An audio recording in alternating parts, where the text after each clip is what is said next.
Welcome to the School of Love, the place where miracles are normal. Ladies and gentlemen, hello and welcome to the School of Love, the place where we learn practical tools based on scientific research and our own experiences towards improving ourselves, living life to its fullest, and contributing to the best of our abilities to the world around us. I am Dr. Grajdian, and I am a professor of media studies and anthropology at Hiroshima University. In my free time, I am doing my best to guide you in building up a life of contentment, joy, and fulfillment while applying lessons learned in school to overcome the difficulties, challenges, and insecurities of the real world. In today's video, I talk about the animation movie Princess Mononoke, released in 1997 by the reputed Japanese animation director Miyazaki Hayao as his 7th animation movie and the 4th to be released with Studio Ghibli. Princess Mononoke was an instant success, both with critics and at the box office, and is regarded as a groundbreaking media product. I start with a brief introduction to Studio Ghibli and subsequently to Miyazaki Hayao, followed by a succinct profound analysis of Princess Mononoke. By the end of this video, you will have a rather complete, I would say, understanding of Miyazaki Hayao's animation movie Princess Mononoke, as well as its significance within the larger framework of Japanese, respectively global, mass media. In Princess Mononoke, the murder of gods, which goes hand in hand with the devastation of nature, again pursued and fulfilled by means of human progress and technology, is, in fact, the foundation on which the significance of human life, unique in its transience and beautiful in its transcendence, emerges and thrives. In the scene where Ashitaka first time encounters Sun directly, that is, where she tries to kill him and stops in the last moment, Ashitaka opens his eyes while lying on his back, with Sun pointing with his own sword towards his forehead. Then he says, "Sonata wa utsukoshi, ikiro," or in Japanese, "You are beautiful, live." This ikiro, or live, becomes the essence of their fight against the complete destruction of the world as it used to be. As stated by Miyazaki himself in an interview on the meaning of Princess Mononoke as a Japanese work of art, the motive of Ikiro, or live, as the main message of Princess Mononoke is to be understood as follows. The human being has this only choice, to keep on living while permanently thinking, what am I going to do from now on? This is the only way in which life makes sense. This is what I mean through Ikiro. This urge to move forward in life, in spite of all difficulties and hardships, while simultaneously enjoying the beautiful moments in their very ephemerality, is the fundamental topos in Pompoko, the Heisei Tanuki War, released in 1994 by Takahata Isao, also with Studio Ghibli, and Princess Mononoke, deeply hidden behind the layers of ecological propaganda, and finding their ideological climax further on in The Wind Rises and The Tale of Princess Kaguya from 2013. This message of life as being the most important asset one possesses and could ever possess permeates animation works released by Studio Ghibli since 1994, with Pompoko, the Heisei Tanuki War, directed by Takahata Isao, being the pilot project in this concern, and with the monumental Princess Mononoke from 1997, directed by Miyazaki Hayao, univocally representing this statement beyond the ecological propaganda, which was, for that matter, the superficial layer in Pompoko, the Heisei Tanuki War, as well. In Pompoko, the Heisei Tanuki War, the message of the necessity to live one's life at its fullest and to move continuously with the flow of history was slightly humorously displayed within the ethnocentric framework of the Tanuki community's destruction by means of human progress and technology. There is a subtle reactive nostalgia in the movie, in the subtext of questioning human progress and its effects on other living beings, with clinical realism but lacking cynicism, compounded by tender humor and warm humanism, two fundamental dimensions of the creative reaction to the realities of life and its challenges while simultaneously enjoying life to its full extent. And now, first things first, that is to disclaimers. The first disclaimer serves to strongly emphasize the fact that this YouTube channel, The School of Love, is not part of my educational and research activities at Hiroshima University. It is nonetheless part of my privilege, joy, and sense of duty to propagate and implement knowledge, information, as well as motivation and inspiration outside the limited framework of academic endeavors. Together, we can build up a better tomorrow for as many of us as possible. The second disclaimer relates to the fact that I am a trained musician and musicologist, not a psychologist, therapist, or counselor.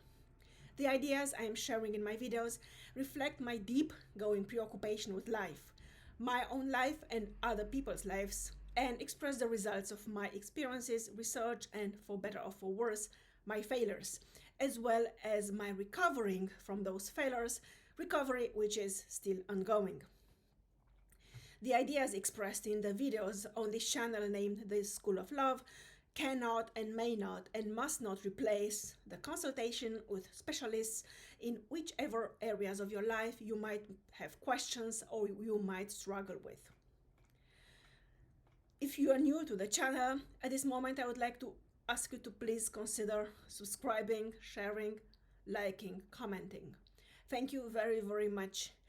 This helps us not only with that mysterious algorithm which seems to dominate the YouTube galaxy, but also with contributing to the expansion of the community of humans doing their best to impact positively the world and those around them by discovering their authentic selves and living life wholeheartedly. Thanks again.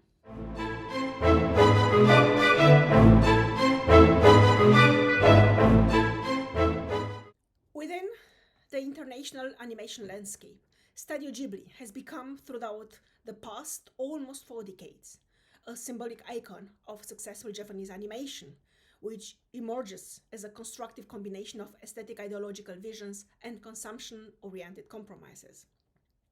As the epitome of an impactful cultural enterprise dealing with the production of cultural assets, namely animation works, sometimes also known as anime, the Japanese version of cartoons, Studio Ghibli's productions stand out due to their strong messages embedded in the medium of visual imagery, both aesthetically reflecting the reality and ideologically tackling urgent issues such as environmental pollution, social discrimination, the process of growing up, historical responsibility, the meaning and value of life, or love as a complex emotional paradigm.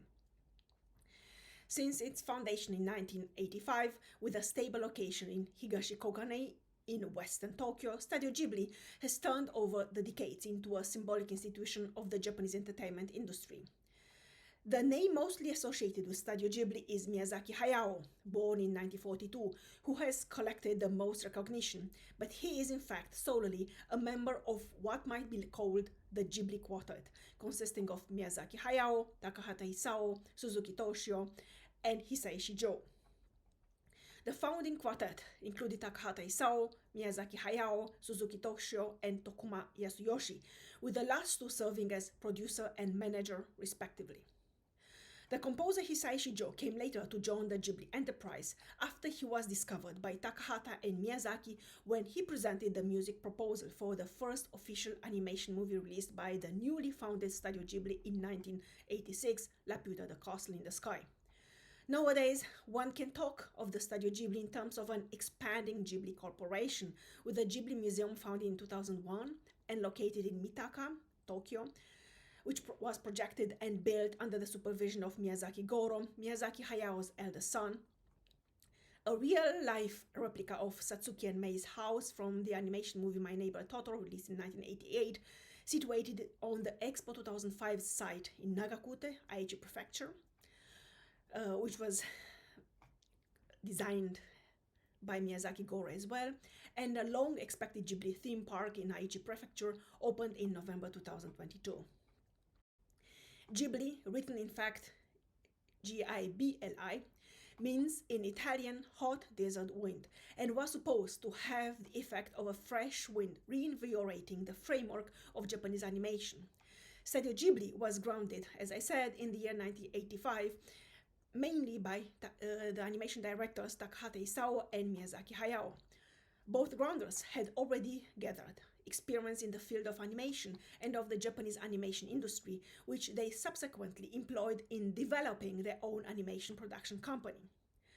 Together with the so-called Takahata-Miyazaki combination, two more persons have been accompanying the Ghibli enterprise since its beginning and have been contributing to its astonishing success: the producer Suzuki Toshio and the composer Hisaishi Joe.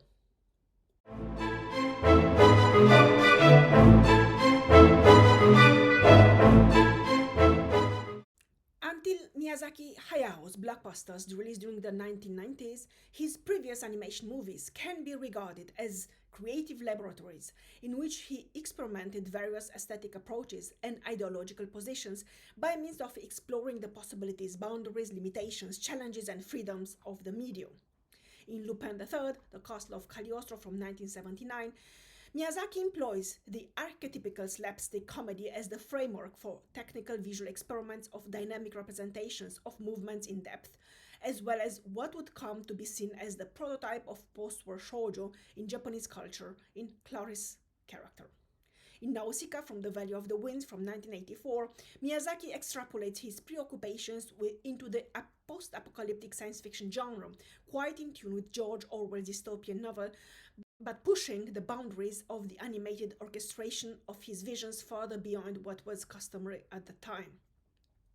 One first climax in his exploration of the potentialities of animation as a representation medium which could transcend reality by expanding it without overwhelming audiences appears in La Puta, Castle in the Sky from 1986, where cyberpunk is employed as a narrative pretext for underscoring the dangers of technology while simultaneously introducing nostalgic undertones who would grow even stronger in his next animation movie, My Neighbor Totoro, from 1988.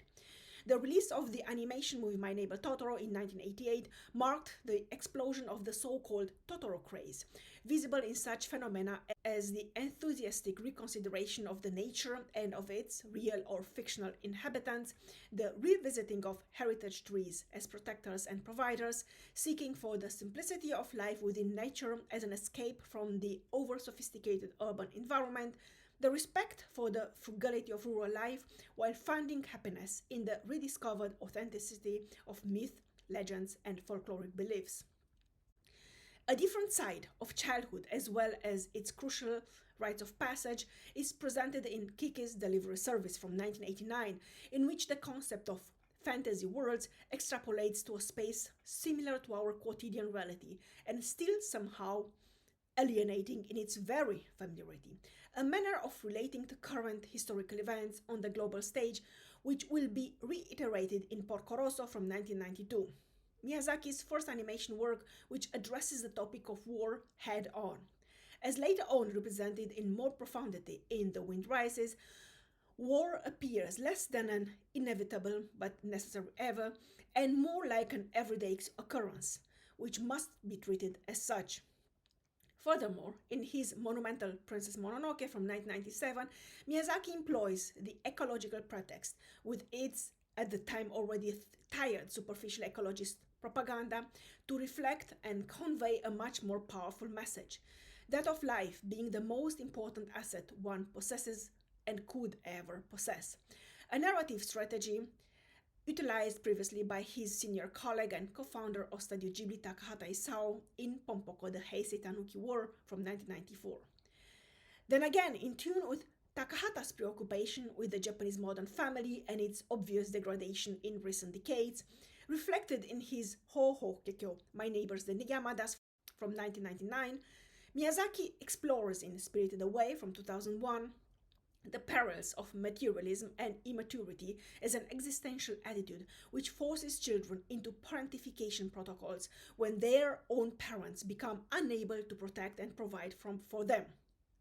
A huge parable in itself, Spirited Away was an impactful animation movie which seemed at the time to manage the breakthrough of the medium into mainstream entertainment, thus collapsing its traditional attached label of a kids-oriented language. Nevertheless, both Howl's Moving Castle from 2004 and Pony on the Cliff from 2006 mirror each in its own way the confusion of the era, resulted, in Japan's case, from its inability to recover from the so-called lost decade of the 1990s and to move forward politically and economically despite largely mediated propaganda discourses. And in Studio Ghibli's case, from Takahata Isao's distancing from the enterprise's activities. Therefore, Howl's Moving Castle is both one of the most compellingly beautiful animation movies in the history of the genre and a model of content's emptiness, largely due to the superficiality of the plot and to the relative linearity of the narrative structure, which lacks the solidity of classical models. On the other hand, Ponyo on the Cliff is strongly reminiscent of My Neighbor Totoro, without managing to revive its warm-hearted innocence and sense of awe, while still awakening the longing for vulnerability of childhood in an atemporal era when magic seems seamlessly integrated in the quotidian life and humans can peacefully coexist with other beings. Eventually, The Wind Rises from 2013 highlights some of the creative strategies such as emotional ambivalence, dynamic reconsideration of history, artistic highlighting of the spiral-like dialectics of cause and effect, employed by Miyazaki Hayao in his last animation movie, in order to point out the complex and intricate levels comprised by the phenomenon of war as media-related construction, as well as the unstable stress ratio between economic political systems and the social cultural individuals constituting those very systems. Thus, it becomes obvious that beyond being a historical appearance with apparently clearly defined levels of good and evil, war is a personal concern, deeply affecting individuals, both those directly involved and those marginally related, in their quest for love, happiness, and existential fulfillment.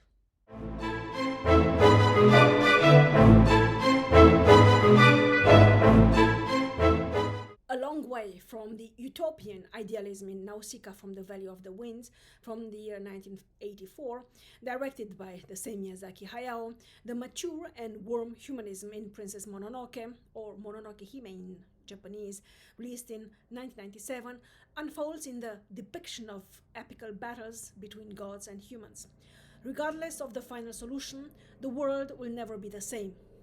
Miyazaki's symbolical correspondence to Takahata Isao's Pompoko the Heisei Tanuki War from 1994, Princess Mononoke is once again a proof that animation can be as sophisticated and complex as any live-action work, a truly adult movie tackling relevant social issues while delivering an exciting story.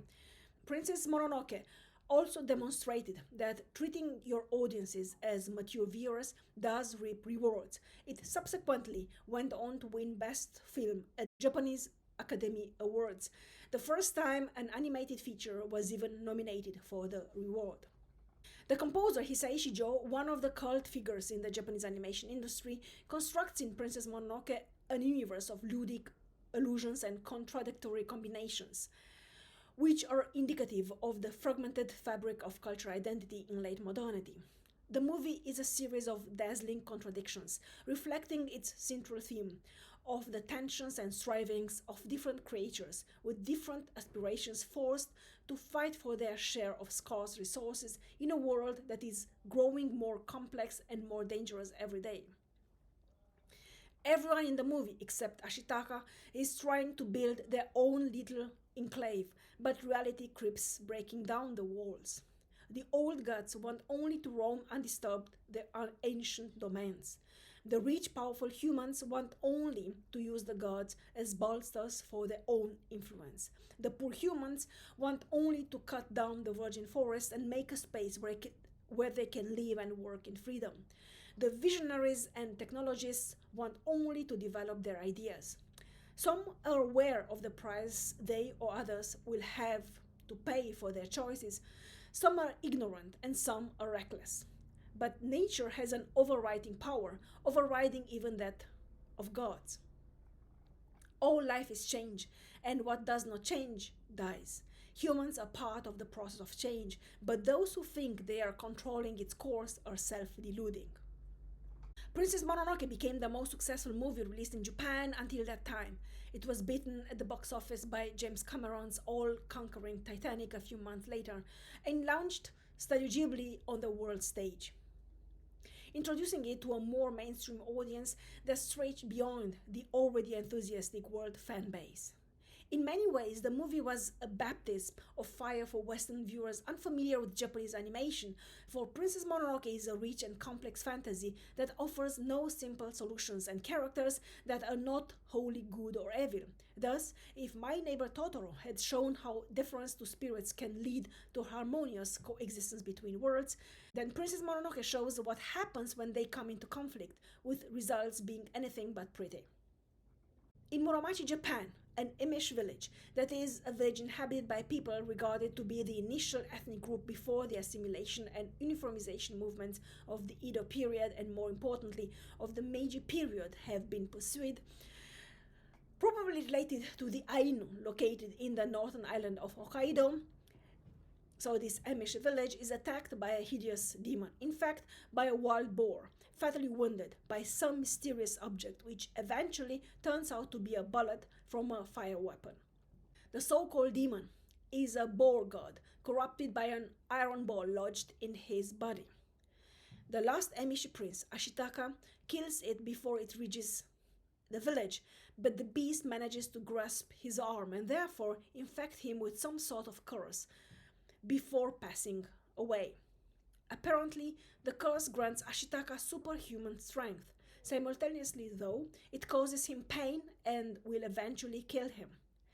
The village's wise woman, or oracle, tells Ashitaka that he may find a cure in the western lands, where the fatally wounded boar god came from, and that once on his journey he cannot return to his homeland.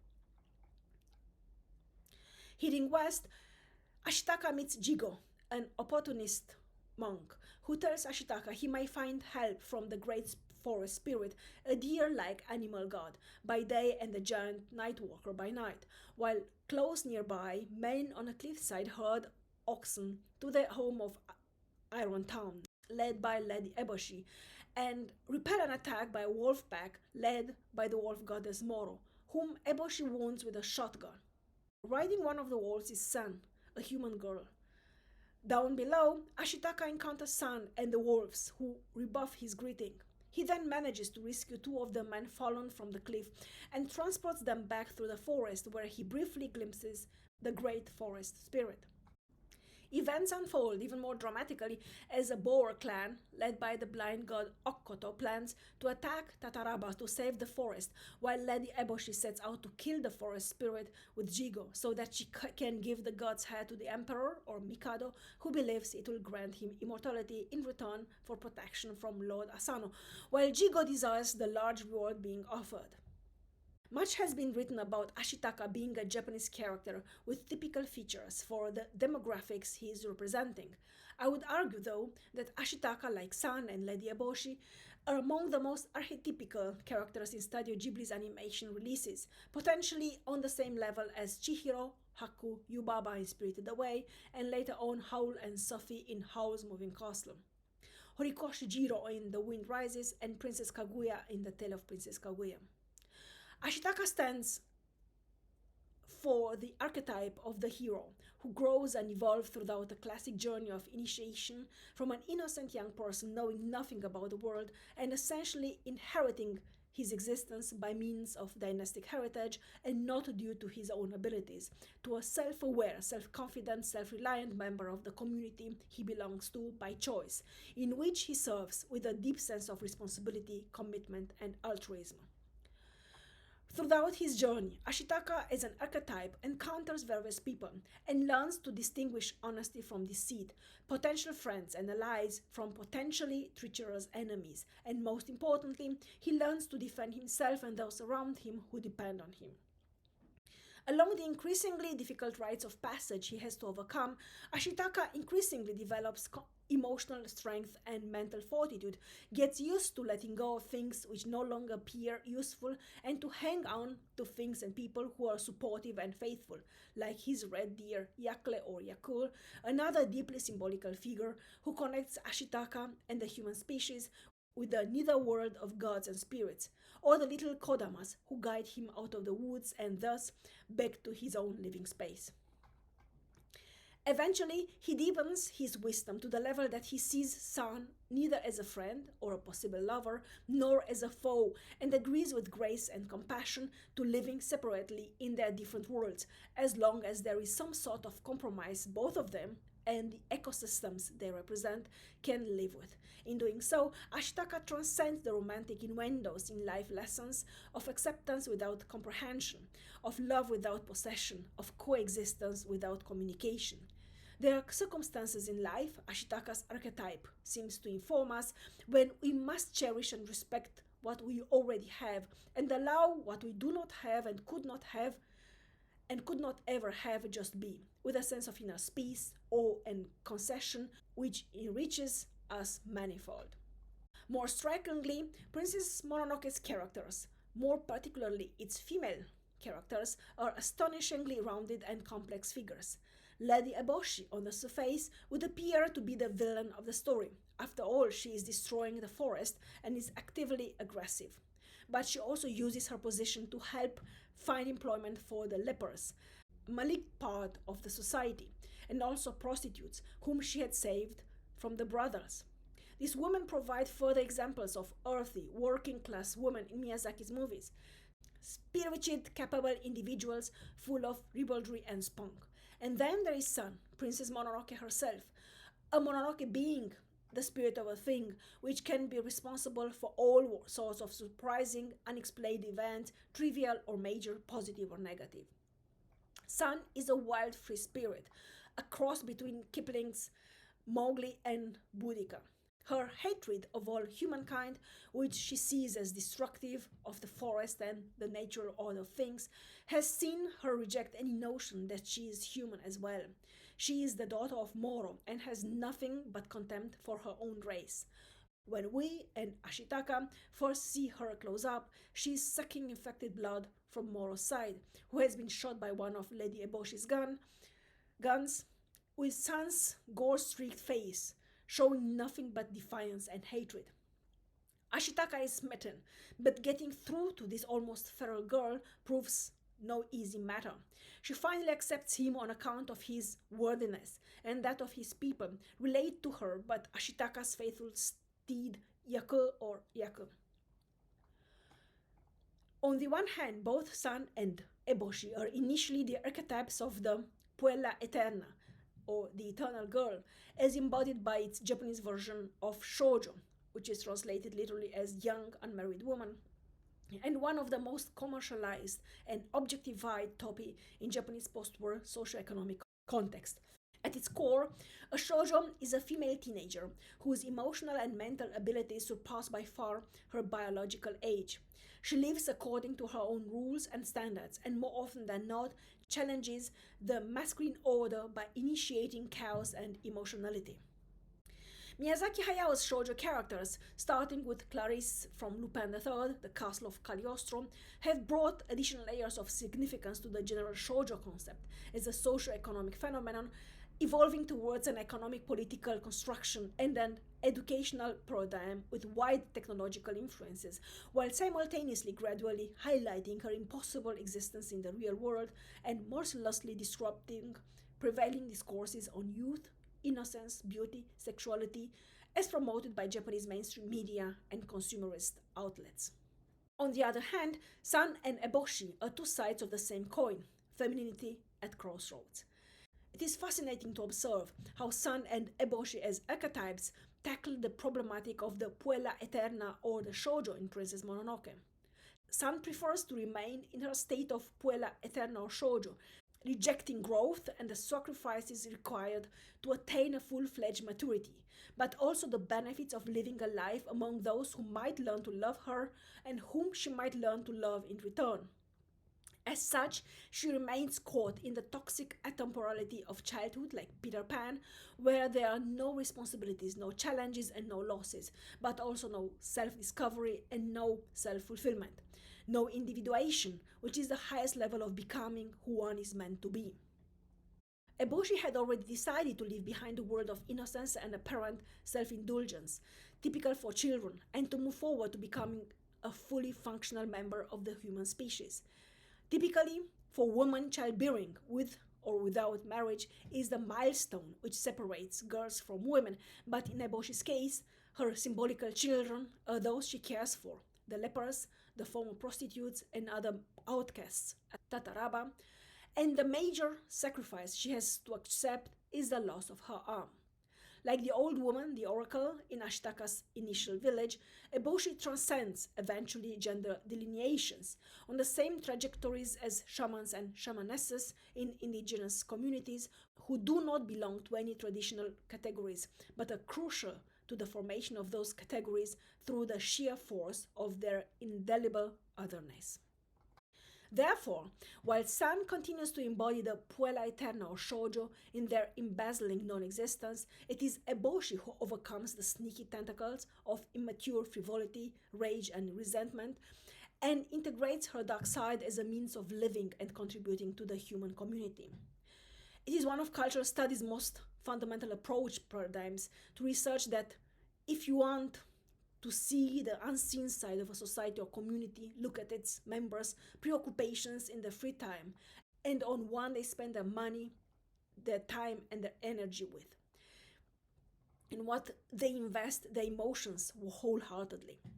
While it might appear as one of those paradoxical interrogations, what does it say about both Japanese and non-Japanese audiences which identified and cherished so enthusiastically Sun's character and expressed disdain and critique towards Ashitaka and more particularly Eboshi?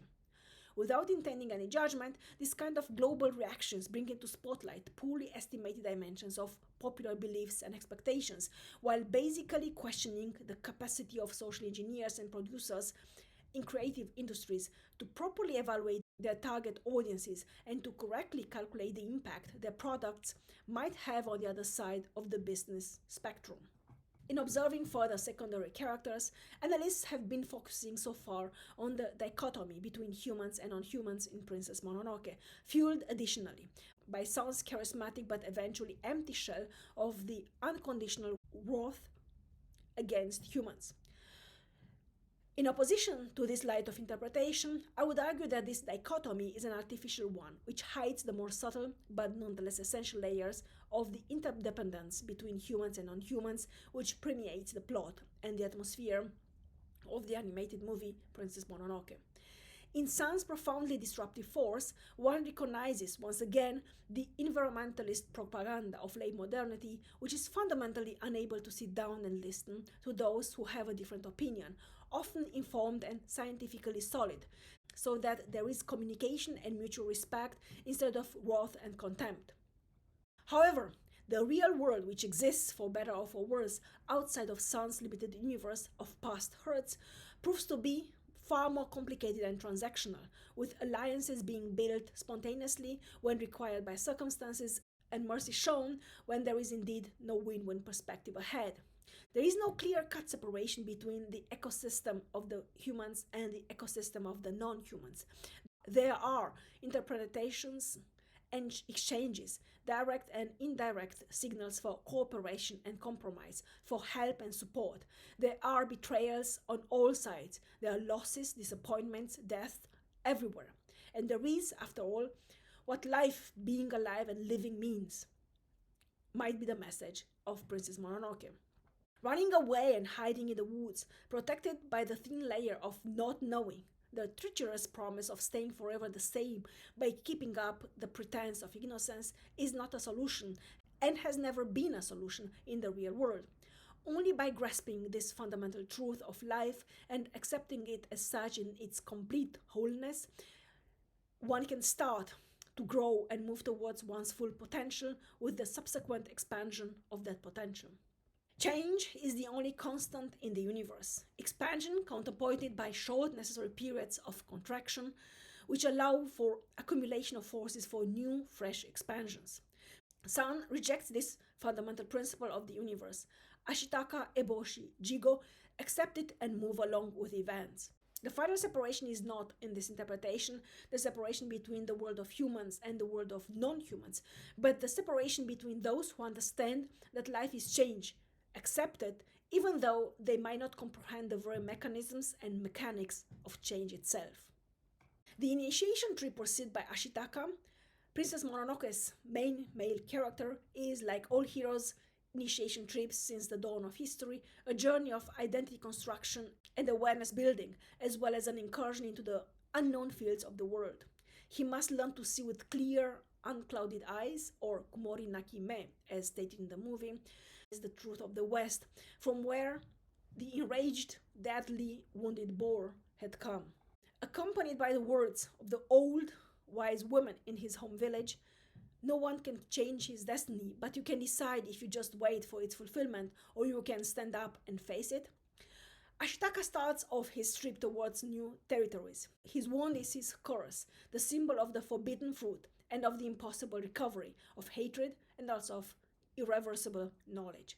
What he discovers is in the confused West, torn between wars, is the power and beauty of life, despite its difficulties and failures, in the answers of nature to the curiosity and greed of the humans, summed up in the words of the leper Osa. Life is painful, life is tough, the world is damned, the human being is damned, and still we want to live. The vital power of love emerges from hope, courage, and the confidence which overcomes destruction and despair, death and loss. Like Nausicaa in distant times and spaces, Sun, the girl from the forest raised by the wolves, must witness how her pure, harmonious, peaceful world is destroyed by unexpected intrusions of evil outsiders. And like Nausicaa, she initially reacts with anger, hatred, revenge. Still, while in Nausicaa's world, the humans had no chance in their struggles against the forces of nature, as embodied by the giant insects, in Sun's world, the forces of nature, the animals, the forest, have no chance in their resistance against the destructive technological advancement of the humans. At the end point of their journey, both Ashitaka and Sun understand the futility of asking for security and stability, and simply do their best to learn the most constructive lessons out of the events. A coexistence between nature and culture is possible only in the brains of idealists, or idiots, as expressed by the shady character Jigo. I give up, one cannot win against idiots. Pain, fear, lack of orientation are compensated through hope, laughter, and friendship. These are by no means complicated discursive inventions of late modernity, but human basic attitudes of all times. The main and fundamental underlying theme of Princess Mononoke is a deep-going love of nature, and nature is neither soft nor sentimental, but a tough, tremendous power, which can, in the same way as the god Shishigami, give and take life. There is no happy end to the epic battle between nature and culture, between gods and humans. Sun remains in her world, and there is no question that she would give up her world out there for the world of the humans, like Tarzan did. Ashitaka will not leave his noisy, messy, compromise-heavy universe, which is the human world, out of love for Sun. Instead, they rely on the possibility of a common, though rather tense future, which can be crafted through their efforts, wills, and cooperation skills. Technology may have the upper hand at the moment, but in the long run, the human essence of those involved will definitely prevail. The mother of gods, which goes hand in hand with the devastation of nature by means of human progress and technology, to be sure, is in fact the foundation on which the significance of human life, unique in its transience and beautiful in its transcendence, emerges and thrives.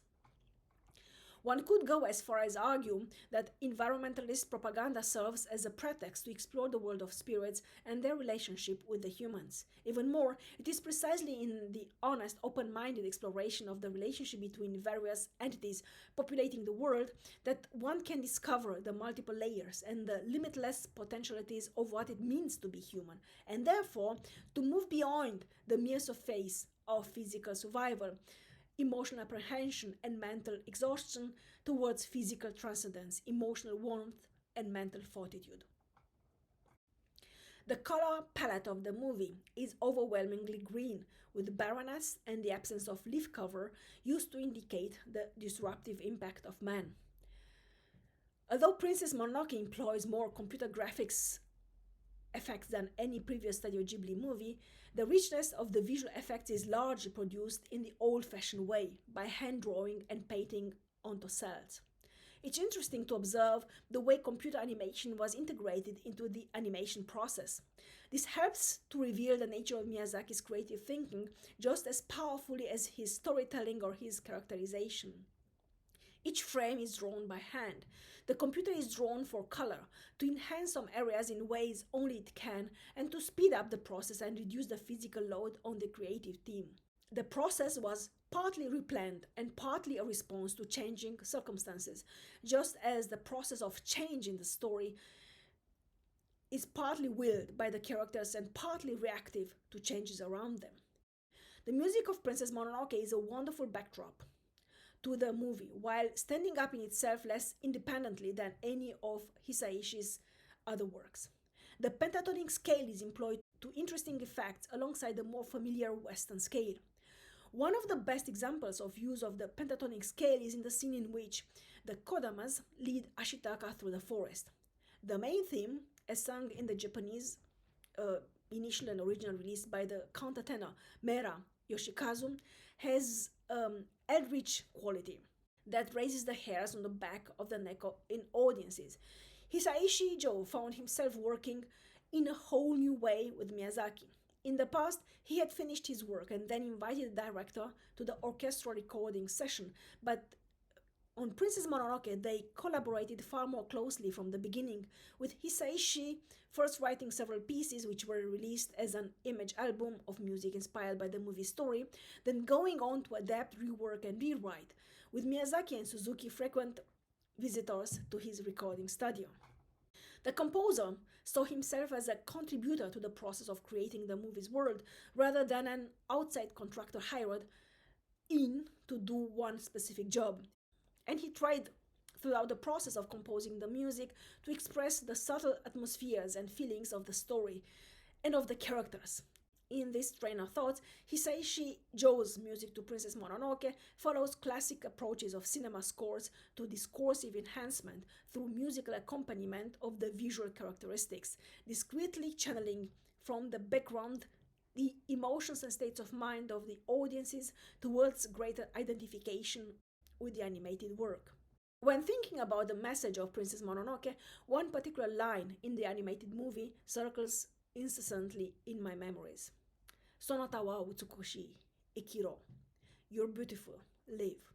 These are the words Ashitaka tells San in the moment she prepares to kill him with his own sword after he had carried her unconscious outside Tataraba, where she had fought Eboshi with both of them being defeated by Ashitaka, who is then mistakenly shot by one of Eboshi's female workers. The meaning of life is to be lived. There are hardly any more explanations necessary, as life is the most precious asset one possesses and could ever possess. Humans are the most evolved entities known so far, and fully aware of their own mortality and of the transcendence of life. Nevertheless, they spend their lives carelessly and take being alive for granted, unable to feel and to express gratitude for the simple fact of having been given this privilege of aliveness.